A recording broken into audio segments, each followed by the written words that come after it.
A dangerous breakaway up the road with Lotto Destiny pulling out all the stops to put X under pressure. This was the last stage of Arctic Race of Norway. Magnus Cort leading GC by 1 second ahead of Boneu Vermarke in third. Bonus seconds would decide it. They almost always decide this race, because there's intermediate sprints, there's hilltop sprints, there's the flat sprints, of course, and today we had a hilltop sprint at the end up the Budo climb, 1.1 Ks, 9.2% after a pretty easy stage. This stage started at like 4 in the afternoon or something and finished at 8 o'clock, so keeping me on my toes. Breakaway went up the road though. Big fight for the break. You don't normally see full stage broadcast actually for these .pro or like a lot of World Tour races, frankly, like Criterium de Dauphiné last stage, you won't see full race coverage. And a big break went up the road after a fight, including Gregard. Good scenes, good hiking in Norway. Kilian Jornet lives there and trains there, and he's pretty fast. Tour de Tietama won the salmon, 500 kilos of salmon prize, the KOM competition in this race. So their man leading that competition, I think, had mathematically won it before the stage. But look who's chasing. Look who is chasing with about an hour to go. It's everyone helping, even Chris Froomdog himself, Astana and Jayco, helping X chase because the gap to the breakaway had gotten out of control. You even see a little bit of panic there. Flanders Baloise are helping, DSM are helping. Basically every team in the top 10 on GC, or wanting to be in the top 10 on GC, was helping, be that for Vermarke, for Boneu, for Schmidt in the case of Jayco, for Champoussin in the case of Arkea Samsic later.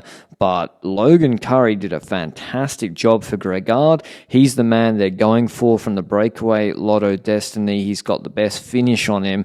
And this gap looked good. 1 minute 20 with about 10 Ks to go. But X, they really needed that help. Rasmus Tiller, 7 Ks to go. He's their last man, and Arkea are pulling for Champoussin as well, because everyone wants a stage win. I mean, X already got a few. Israel would like one too. There's only been 3 stages, and X won the first 2. Total Energy going for Bergado, who won. He's a good puncher. He won in Dauphiné Paris-Nice a few years ago, can't remember. But the breakaway makes it to the base of that final climb with 30 seconds just about, and Gregard goes clear pretty quickly from that group, whilst Israel used, I think, Tom van Asbroek, who's actually had quietly just a good season. They're going for Blackmore, I think, rather than Schultz, but if that was the case, they should have used Mads Vert Schmidt and Schultz to help Blackmore in the stage that Bonnet won yesterday. Gregard goes clear, and just a note on this guy, so he was on Astana, then went to X, because he's Danish, and then got pretty good results there, not earth-shattering. But then I think they offered him a contract, or maybe they didn't. They offered him one, he didn't like it, thought he'd get maybe a better contract, and then didn't get one, and then they pulled the contract offer or something, like he bet on himself and it didn't work, and then he got mad, but kind of it was his own fault. I can't really remember.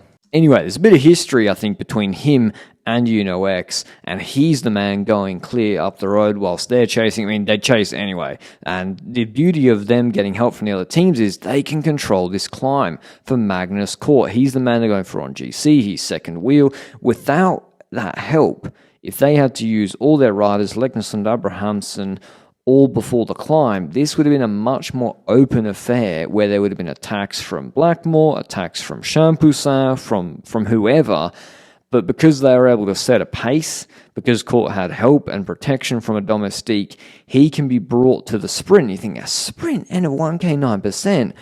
Magnus Cort won that Vuelta stage from a breakaway where it was a 2 kilometer 10% finish, and he didn't start with much advantage from Roglic and Michael Matthews in the GC group. He is really, really good on these 2 to 4 minute efforts after an easy day. He's not good after fatigue. That's why he'd have better one-day results, but after an easy day, he goes past Gregard. Thanks for coming. Kristen can't hold his wheel. Huge gap. Looks like he's going to take lengths and lengths, but Champoussin, who was caught a bit deep when Cort jumped, makes up a fair few lengths to the finish, although Cort knows he's just got to win the stage. I mean, even if he doesn't win the stage, he's still going to win GC over Champoussin. Slows down a little bit, wins it.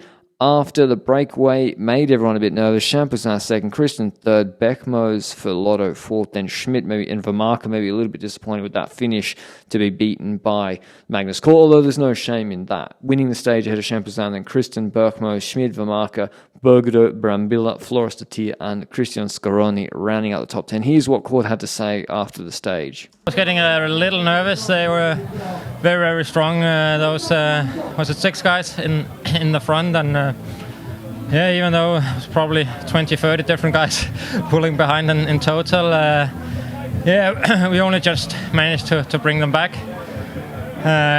But yeah, the whole day I felt pretty confident that I could still go for the general win, but I was not sure if we would catch them for the stage, and yeah, in the end it turned out perfect. Getting both the stage and the general, and I must say, like, my teammates, they did such an amazing job again today. That's almost unbelievable how strong they can ride. Like, we're only 6 guys here, but we are really present in every single moment. How does it feel to put the icing on the cake to such an excellent week by the whole UNOX team? No, that's amazing. No, we are home here in Norway, Norwegian, Danish team, and actually my girlfriend, she's moving to Bodø here in 2 weeks, so it's almost a home race for me now with my girlfriend. She will be living here, working in the hospital, and yeah, that's very nice. But Cort's come good for UNOX the last couple of months, winning the Dauphiné stage and now winning one of their home races on GC and a stage ahead of Champoussin. Vermarker is second on GC, Schmidt fourth, Christian fifth, and Bonneau actually gets gapped on that final climb and loses a fair few places. Hope you enjoyed the Arctic race coverage. We've got San Sebastian this weekend, so I'll see you with the recap of that race then. Until then, ciao.